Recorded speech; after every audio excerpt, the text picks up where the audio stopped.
Bab 15. Kamu, apa yang kamu bicarakan? Siapa yang ingin tahu tentangmu?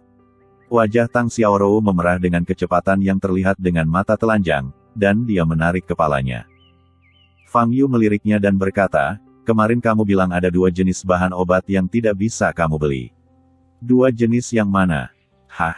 Oh, ya, itu keduanya. Saya menyimpannya di memo di ponsel saya. Tang Xiaorou bingung dengan 2 kata Fang Yu tadi, dan reaksinya menjadi lamban untuk sesaat. Dia mengeluarkan ponselnya, membuka memo itu, dan meletakkannya di depan Fang Yu. Bunga bulan sabit, dan rumput bintang 9. Kami bertanya kepada lusinan toko bahan obat, dan mereka semua mengatakan bahwa mereka belum pernah mendengar tentang 2 bahan obat ini. Tang Xiaorou memandang Fang Yu dan berbisik. Fang Yu berpikir sejenak dan berkata, saya mungkin memiliki 2 bahan obat ini di rumah. Anda bisa membawanya bersama saya sepulang sekolah hari ini. Benarkah?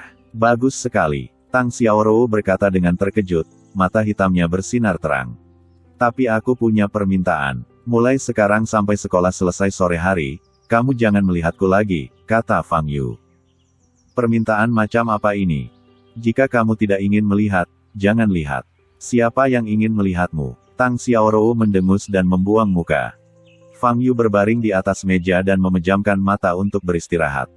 Sepulang sekolah pada sore hari, Tang Xiaorou mengikuti Fang Yu dan berjalan keluar dari gerbang sekolah. Di mana rumahmu? Biarkan paman keempat mengantar kamu ke sana, kata Tang Xiaorou. Fang Yu menggelengkan kepalanya dan berkata, aku masih terbiasa berjalan pulang. Baiklah kalau begitu, aku akan bicara dengan paman keempatku. Tang Xiaorou berlari menuju Mercedes-Benz yang diparkir di depan. Mendengar Tang Xiaorou berkata bahwa dia akan pergi ke rumah Fang Yu dan dia tidak membutuhkan teman, Tang Xi segera merasa sedikit berbahaya.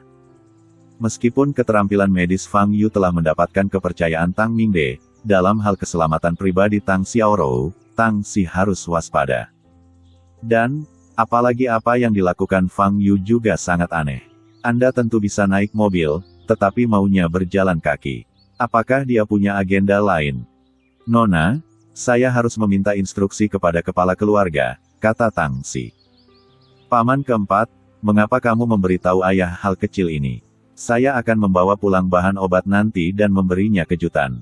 Tang Xiaorou menghentikannya. Setelah mengatakan itu, Tang Xiaorou takut Fang Yu tidak sabar menunggu, jadi dia menambahkan, paman keempat, itu saja, aku akan pergi dulu. Nona, Tang Xi ingin memanggil Tang Xiaorou, tetapi Tang Xiaorou sudah melarikan diri.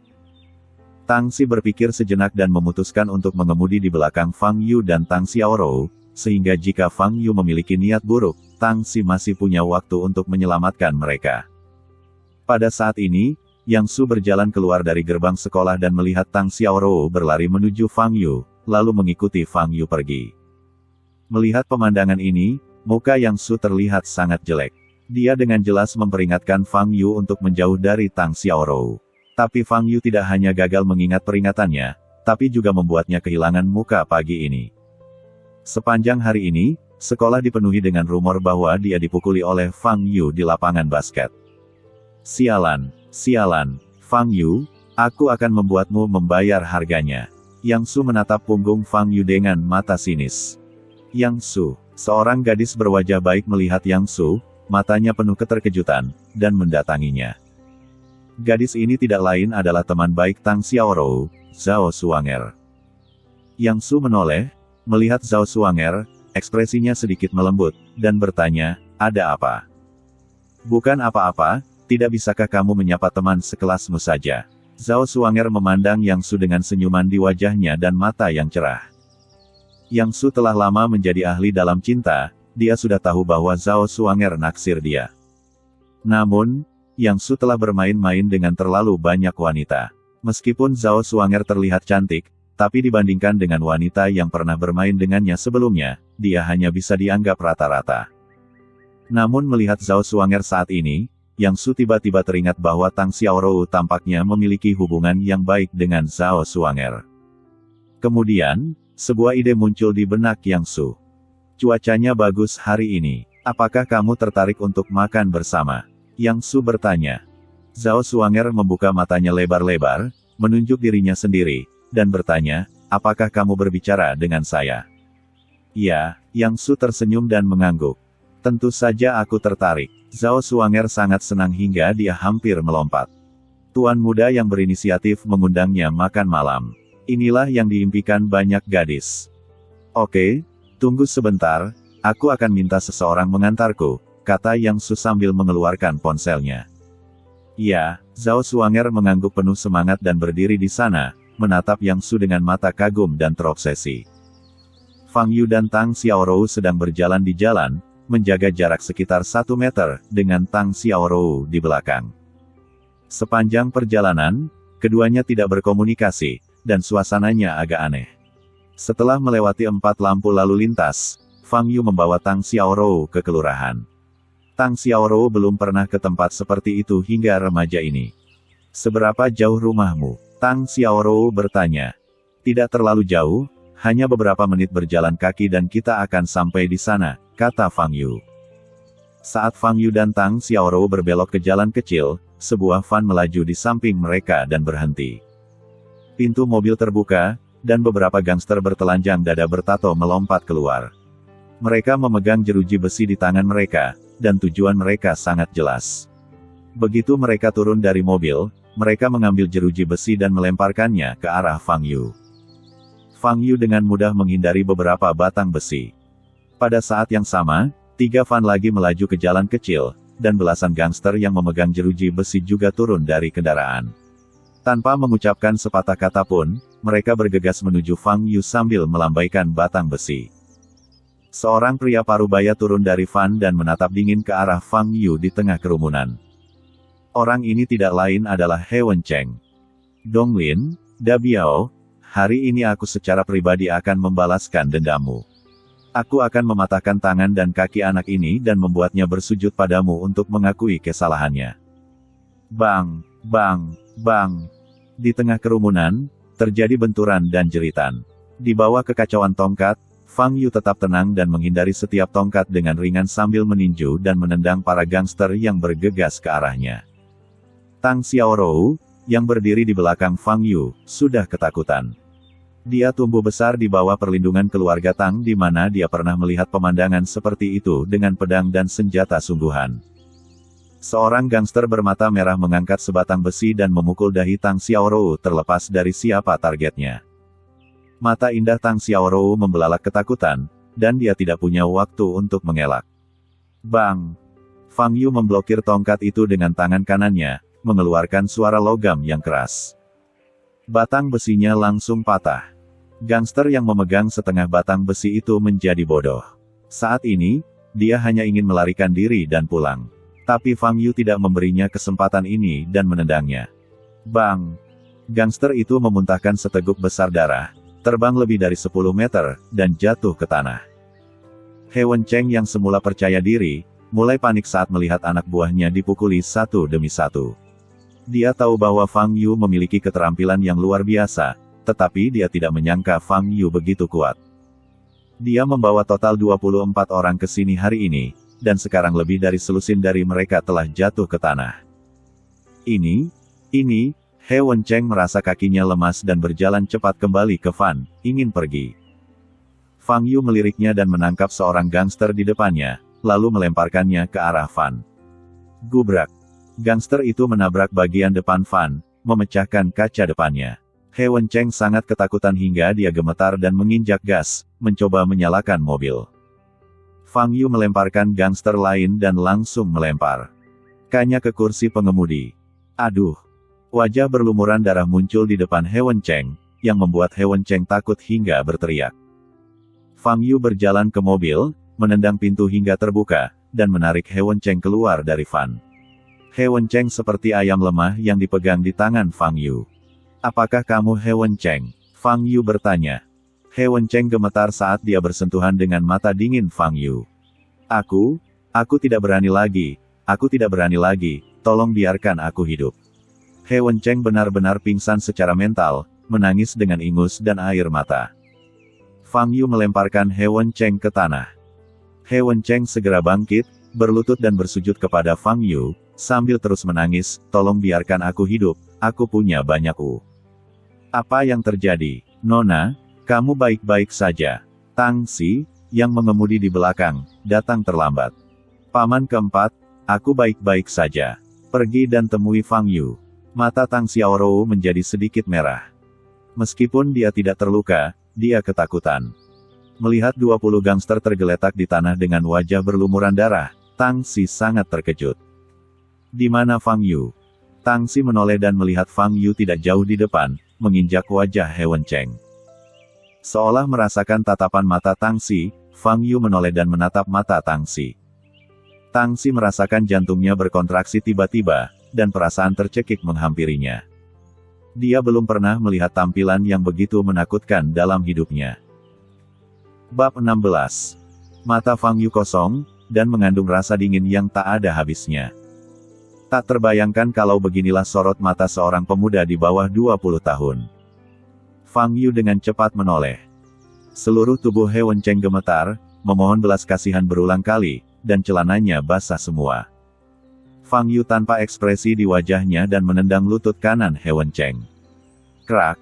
Terdengar suara retakan tulang yang mengerikan. He Wencheng memeluk lututnya dan berteriak dengan sedih. "Jika ada waktu berikutnya, aku akan mematahkan lehermu," kata Fang Yu dingin. Setelah mengatakan itu, dia berbalik, memandang Tang Xiaorou, dan berkata, "Ayo pergi, rumahku tidak jauh di depan." Adapun Tang Xi yang tampak ngeri, Fang Yu mengabaikannya, dia sudah tahu bahwa Tang Xi mengemudi di belakangnya. Tang Xiaorou menjawab, lalu tiba-tiba teringat sesuatu, menoleh ke arah Tang Xi, dan bertanya, "Paman keempat, mengapa kamu ada di sini?" "Saya khawatir dengan keselamatan pribadi Nona, jadi saya mengikutinya," jawab Tang Xi. "Oh, kalau begitu pergi saja ke sini dan ikuti aku. Aku akan mengambil obatnya nanti dan pergi bersamamu." Setelah Tang Xiaorou selesai berbicara, dia berlari untuk mengikuti Fang Yu. Tang Xi memandangi 20 gangster yang tergeletak di tanah, matanya penuh keterkejutan. Sebagai prajurit bawaan tingkat 8, dia sudah dianggap sebagai master. Namun di bawah pengepungan lebih dari 2 lusin gangster bersenjatakan senjata, dia bertanya pada dirinya sendiri apakah dia bisa mengatasinya, tapi mustahil untuk melarikan diri tanpa cedera. Tapi Fang Yu melakukannya, dan dia melakukannya dengan mudah. Dalam 2 menit singkat sejak Tang Xi mengetahui apa yang terjadi, memarkir mobilnya, keluar dari mobil, dan berlari ke jalan kecil ini, Fang Yu telah menghajar lebih dari 20 gangster hingga jatuh ke tanah. Seberapa kuatkah ini? Ditambah dengan ekspresi Fang Yu yang tidak disengaja tadi. Anak laki-laki ini jelas bukan orang biasa. Tang Xiaorou mengejar Fang Yu, melihat ke lengan kanan Fang Yu, dan bertanya dengan suara rendah, "Fang Yu, apakah lenganmu baik-baik saja? Haruskah kita pergi ke rumah sakit?" "Aku baik-baik saja," kata Fang Yu. "Bagaimana bisa baik-baik saja?" Tang Xiaorou berkata dengan cemas. Baru saja, Fang Yu memblokir tongkat untuknya dan bahkan mematahkan batang besinya. Bagaimana lengannya bisa baik-baik saja? "Tidak apa-apa jika aku bilang tidak apa-apa."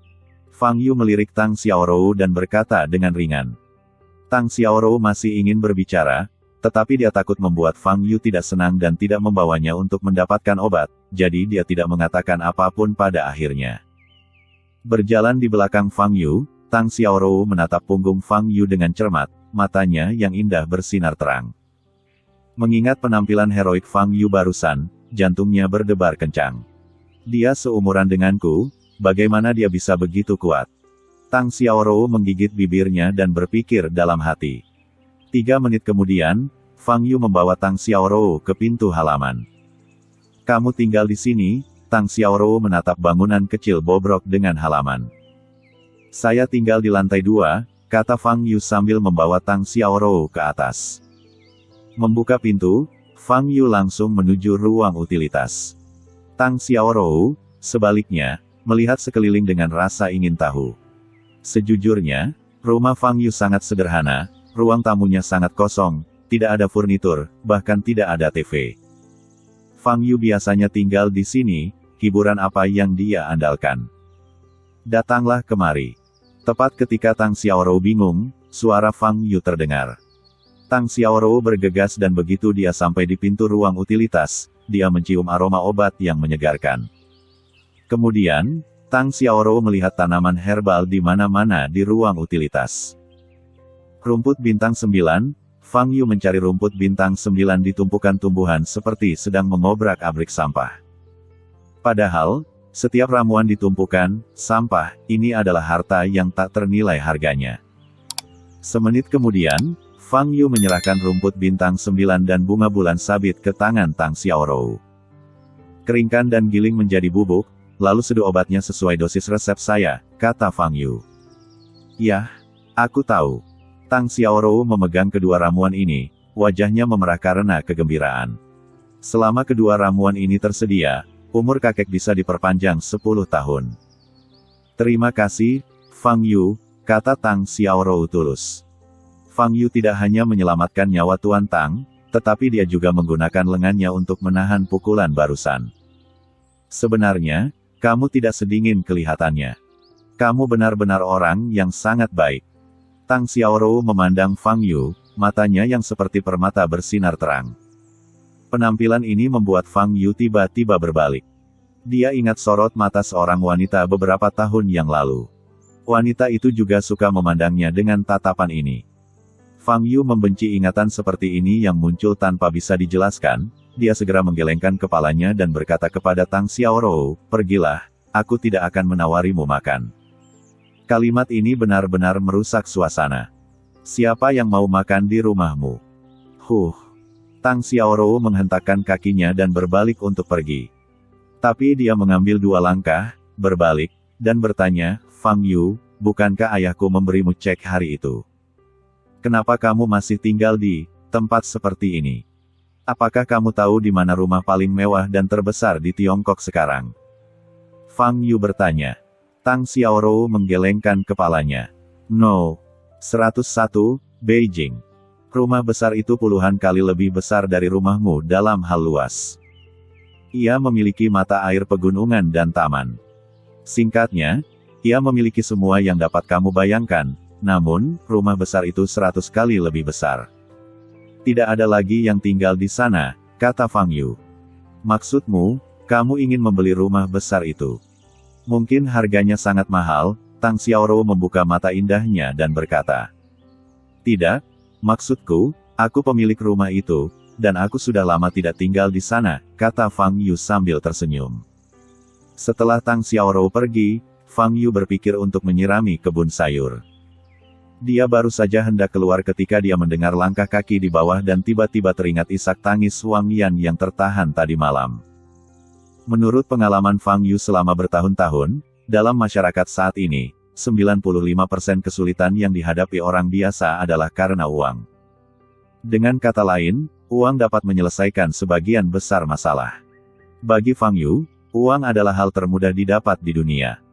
Jadi, Fang Yu berjalan kembali ke kamar dan mengeluarkan setumpuk uang kertas, sekitar 100.000, dari laci meja. Adapun dari mana uang itu berasal, Fang Yu sudah lupa. Fang Yu memasukkan tumpukan uang kertas ke dalam sakunya, berjalan ke bawah, mendatangi pintu Wang Yan dan mengetuk pintu. Aku datang. Wang Yan keluar dari kamar mandi, mengeringkan rambutnya dengan handuk. Dia seharusnya baru saja mencuci rambutnya. Xiao Yu, itu kamu. Wang Yan membuka pintu sambil tersenyum dan membiarkan Fang Yu masuk. SMA Omi akan segera merayakan hari jadi sekolahnya. Yu Yue ada pertunjukan yang perlu dilatih, jadi dia baru pulang jam 6.30 baru-baru ini, jadi aku tidak memasak sepagi ini. Apakah kamu lapar? Aku bisa memasakkanmu semangkuk mie sekarang. Wang Yan berkata, dia mengira Fang Yu ada di sini untuk makan. Bibi Wang, saya tidak lapar. Saya datang ke sini hari ini untuk menanyakan apakah Anda mengalami kesulitan akhir-akhir ini. Fang Yu berkata langsung pada intinya. Kesulitan. Wajah Wang Yan sedikit berubah, lalu dia menggelengkan kepalanya dan berkata sambil tersenyum, Xiao Yu, kesulitan apa yang aku alami? Aku tidak tertidur tengah malam tadi. Sepertinya aku mendengarmu menangis Bibi Wang, kata Fang Yu. Kamu salah dengar Xiao Yu. Wang Yan menggigit bibirnya dan berkata. Sepertinya aku tidak salah dengar. Bibi Wang, Yu Yue tidak ada di rumah sekarang, kamu tidak perlu menyembunyikannya, kata Fang Yu. Wang Yan memandang Fang Yu dan terdiam selama beberapa detik. Kemudian matanya memerah dan dia berkata, beberapa waktu lalu, mantan suamiku sering pergi ke restoran tempat aku bekerja untuk meminta uang dan menimbulkan masalah. Aku lalu dipecat setelah itu. Saya juga menerima telepon minggu lalu.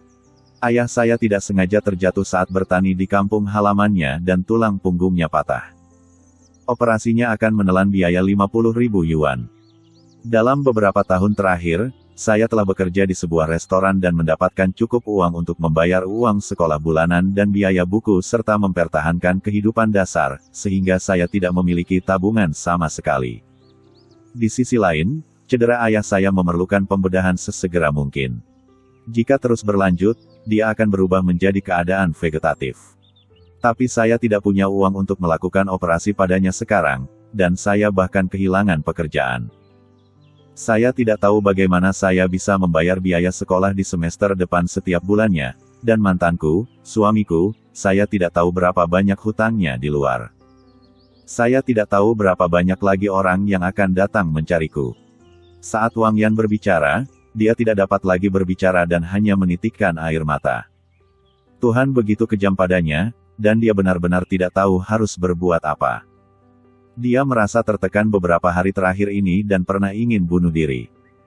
Namun di hadapan putrinya, dia tetap berpura-pura tidak terjadi apa-apa, dia tidak ingin Yu Yue juga tidak bahagia.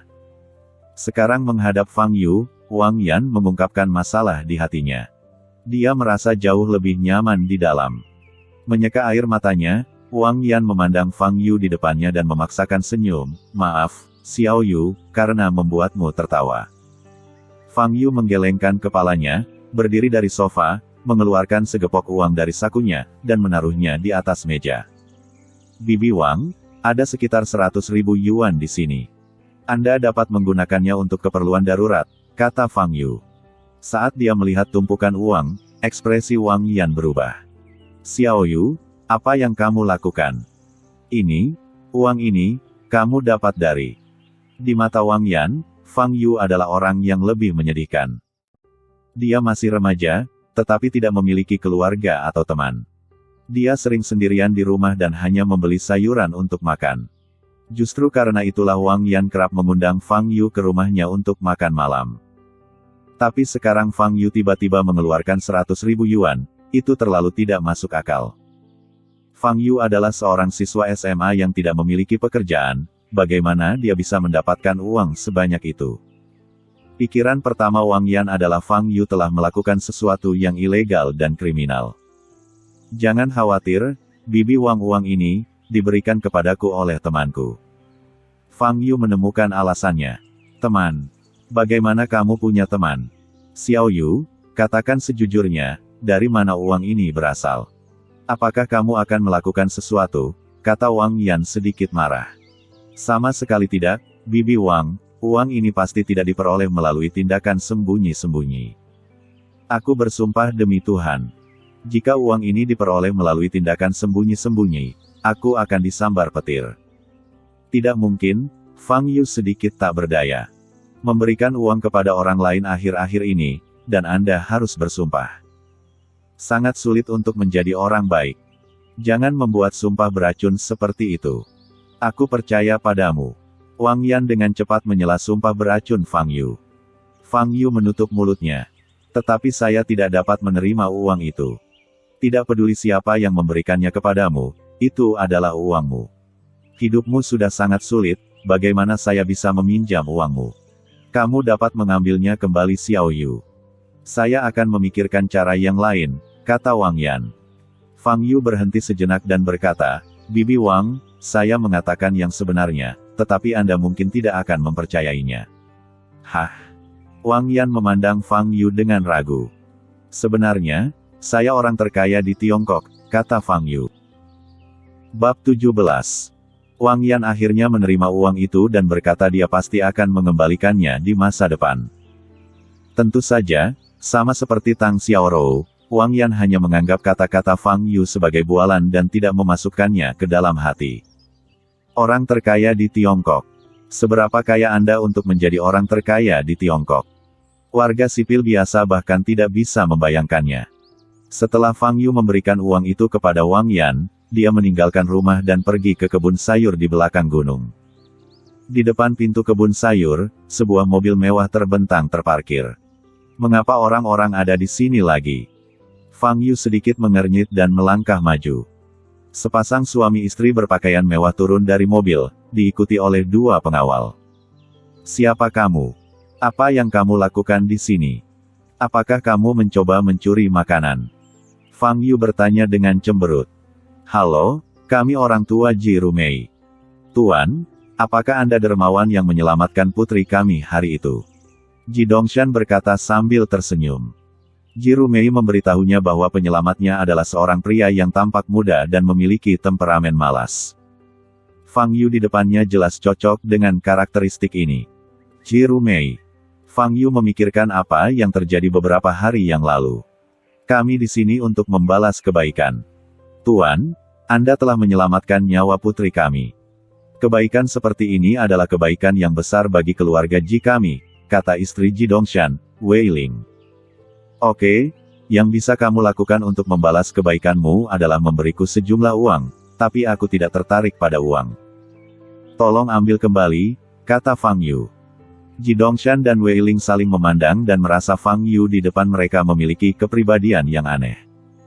Bagaimana mungkin orang normal tidak tertarik pada uang? Lalu, apa yang Anda suka Tuan? Selama itu masih dalam kemampuan keluarga Ji kami akan berusaha sebaik mungkin untuk melakukannya, kata Ji Dongshan. Moto inti keluarga Ji mereka, yang telah diwarisi selama ratusan tahun, adalah membalas kebaikan. Hari ini, karena mereka telah menemukan dermawan yang menyelamatkan Ji Rumei, mereka harus membalas kebaikannya. Apa yang aku suka?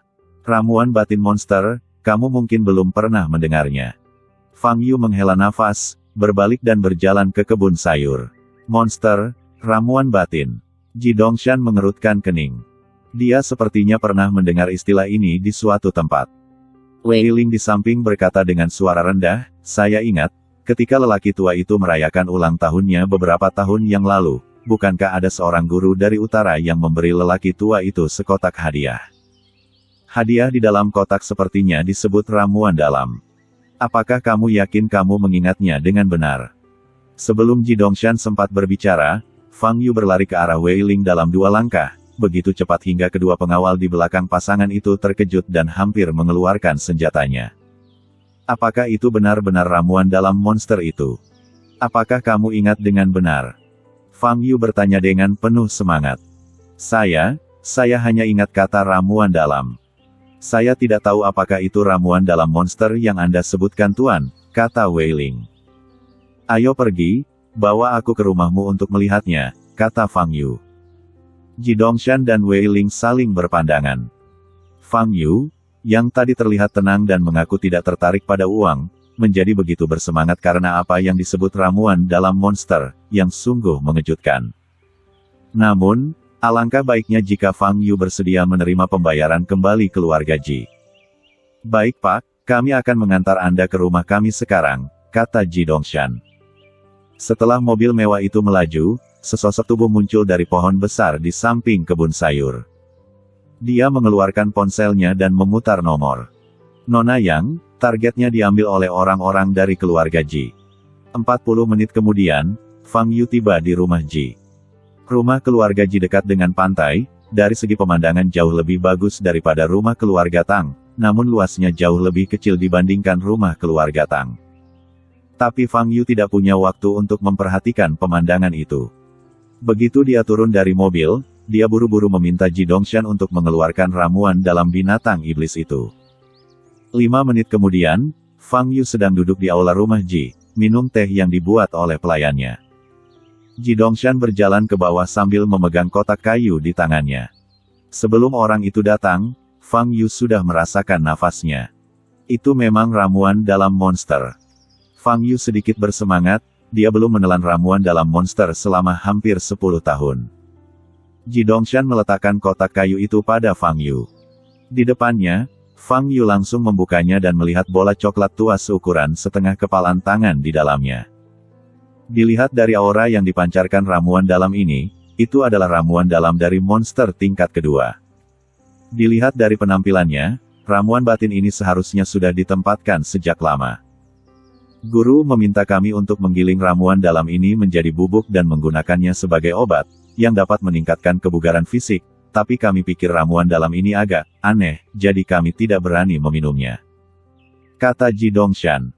Untungnya kamu tidak menggilingnya menjadi bubuk, kalau tidak maka akan sia-sia, kata Fang Yu sambil memegang ramuan bagian dalam di tangannya.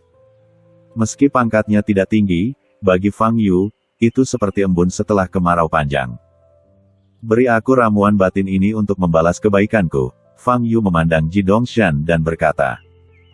Tidak masalah, Tuan Fang, kami tidak akan. Sebelum Ji Dongshan selesai berbicara, dia melihat Fang Yu mengambil ramuan dalam berukuran setengah kepalan tangan dan menelannya dalam satu tegukan. Ji Dongshan dan Wei Ling saling memandang dengan tatapan ngeri. Nyaman. Fang Yu menghela nafas lega, dan ramuan batin larut dalam tubuhnya, melepaskan sejumlah besar energi spiritual, yang diserap oleh Dantian.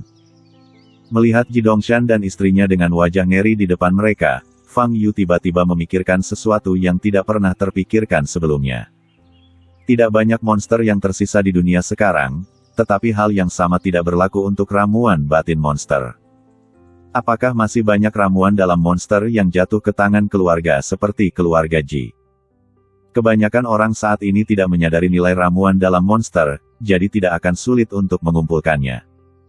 Jika mereka dapat mengumpulkan 100 atau lusinan, itu akan sangat membantu peningkatan budidaya Fang Yu. Memikirkan kemungkinan ini, Fang Yu menjadi bersemangat. Tuan Ji, saya ingin meminta bantuan Anda. Fang Yu meninggalkan rumah Ji dan kembali ke desa di kota. Ketika ia sampai di rumah di dalam gang, Fang Yu melihat seorang gadis membawa tas sekolah, berdiri tak bergerak di depan pagar. Terlihat dari punggung dan tas sekolah gadis itu bahwa gadis tersebut adalah Yu Yue. Fang Yu melirik ke waktu, sudah jam 7.10 malam. Bukankah Wang Yan mengatakan bahwa Yu Yue akan bisa pulang ke rumah pada pukul 5:30? Ini sudah jam 7.10, kenapa dia masih berkeliaran di sini? Fang Yu melangkah maju dan menepuk bahu Yu Yue. Yu Yue sangat ketakutan hingga seluruh tubuhnya gemetar. Dia buru-buru menoleh dan menghela nafas lega ketika dia melihat itu adalah Fang Yu. Namun di bawah lampu jalan, Fang Yu melihat sekilas ada bekas tamparan merah terang di pipi kiri Yu Yue, yang sedikit bengkak. Di saat yang sama, mata Yu Yue masih sedikit merah dan bengkak, jelas dia baru saja menangis. Saudara Fang Yu, mengapa kamu ada di sini? Seolah dia takut Fang Yu akan melihat bekas tamparan di wajahnya, Yu Yue dengan cepat menundukkan kepalanya dan bertanya dengan suara rendah. Aku baru saja kembali dari melakukan tugas. Bagaimana denganmu? Kenapa kamu pulang begitu larut? Bukankah latihan sekolah sudah lama sekali? Tanya Fang Yu. Setelah selesai latihan, aku pergi jalan-jalan dengan teman sekelasku, jadi aku pulang terlambat, kata Yu Yue. Lalu kenapa kamu masih berdiri di sini? Bibi Wang mengira kamu bisa pulang jam 5:30, jadi dia pasti sangat mengkhawatirkanmu sekarang, kata Fang Yu. Yu Yue memutar tangannya dengan gelisah, tidak tahu harus berbuat apa. Fang Yu menepuk pundaknya dan berkata, katakan padaku, siapa yang menamparmu? Yu Yue terkejut, mengangkat kepalanya, dengan air mata berlinang, tapi menggelengkan kepalanya dan berkata, tidak ada yang menamparku. Katakan padaku, bukan saja aku tidak akan memberitahu Bibi Wang, tapi aku juga bisa membantumu menghilangkan bekas tamparan di wajahmu, kata Fang Yu. Yu Yue memandang Fang Yu, air mata mengalir di matanya, dan akhirnya dia tidak bisa menahannya, memeluk Fang Yu dan menangis dengan keras, melepaskan keluhan di hatinya. Dalam kata-katanya yang terputus-putus, Fang Yu mengerti apa yang terjadi. Acara yang dibawakan oleh Yu Yue ini diikuti bersama oleh 3 kelas. 5 gadis dipilih dari setiap kelas, dan Yu Yue adalah salah satu dari 5 gadis di kelas yang lebih tinggi. Sore ini adalah latihan pertama, berdiri di depan Yu Yue seorang siswa sekolah menengah pertama. Selama proses latihan, siswa senior berulang kali melakukan kesalahan gerakan sehingga menyebabkan kemajuan latihan menjadi stagnan. Namun senior ini terlihat cuek, bercanda dengan beberapa senior lainnya, dengan sikap yang sangat malas. Saat itu sudah larut, dan Yu Yue ingin pulang lebih awal dari latihan, jadi dia menyebutkannya kepada senior ini. Memangnya aku menghalangi waktu semua orang? Kakak perempuan senior itu menatap Yu Yue dengan ekspresi muram. Tidak, aku hanya ingin segera mengakhiri latihan hari ini. Ini sudah larut, kata Yu Yue cepat. Jika kamu sangat ingin mengakhiri latihan, keluarlah. Kamu tidak perlu datang untuk latihan lagi nanti. Kata kakak senior dengan marah pada Yu Yue.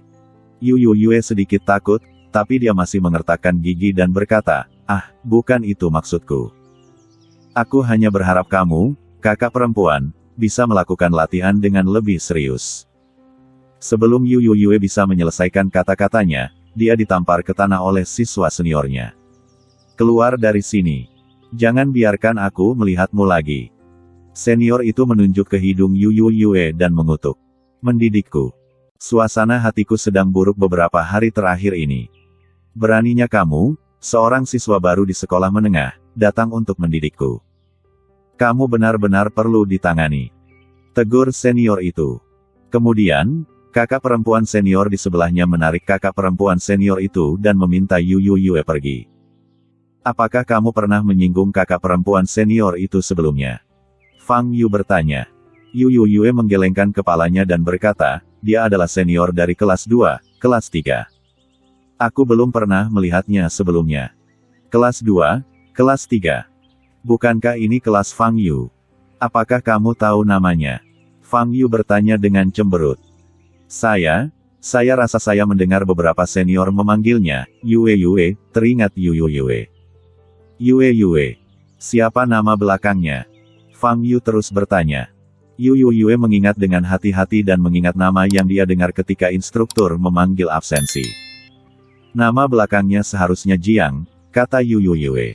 Jiang Yue. Ternyata itu dia. Mata Fang Yu langsung berubah dingin.